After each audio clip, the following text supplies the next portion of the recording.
ఏమంటే గత ప్రభుత్వంలో ఇదే బడ్జెట్ ఉంది. గత ప్రభుత్వంలో జగన్మోహన్ రెడ్డి గారు ఏదైతే హామీ ఇచ్చారో మేనిఫెస్టోలో తూచా తప్పకుండా అమలు చేశారు. ఈరోజు ఎన్నికలకి పబ్బం గడుపుకొని జనాల్లో అలివిగానటువంటి హామీలు గుప్పించి ఆ రోజు ఒక బిడ్డకి ఇస్తానంటేనే నేను 4 బిడ్డలకి ఇస్తానని చెప్పి చంద్రబాబు నాయుడు గారు మోసం చేశారు. ఎక్కడ కూడా ఒక్క హామీ నెరవేర్చిన పాపాన పోలేదు.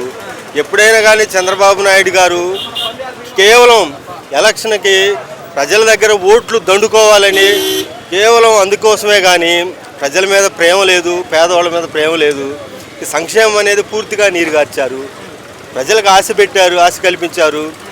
ఆ రోజు జగన్మోహన్ రెడ్డి గారు వచ్చినప్పుడు ప్రతి స్కూల్ కూడా కార్పొరేట్ స్కూళ్ళ కన్నా మిన్నగా తయారు చేశారు. మిడ్ డే మీల్స్లో ఎంత మెనూ ఎట్లా ఇచ్చాడండి చక్కగా. పిల్లలకి బుక్స్ కానీ, బ్యాగులు కానీ, షూ కానీ, టై కానీ ప్రతి ఒక్కటి కూడా మనసు పెట్టి పరిపాలన చేశారు. ఈరోజు చంద్రబాబు నాయుడు గారు కేవలం పేదలతో మనకెందుకు ఓటు దండుకున్నాం, ఏదో మన పబ్బం మనం గడుపుకున్నాం అనేది తప్పితే ఎక్కడ కూడా ప్రజల్లో కానీ ప్రజా పరిపాలన మీద కానీ శ్రద్ధ లేదు. ఈరోజు అంతా దోపిడీ పరిపాలన.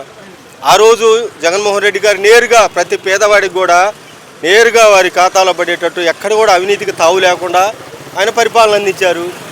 కాబట్టి ఈ ఫీజు రీయింబర్స్మెంట్ అనేది మరి సంవత్సరం కూడా పూర్తి కంప్లీట్ అవుతున్నా కానీ ఇంతవరకు దాని ఊసే లేదు.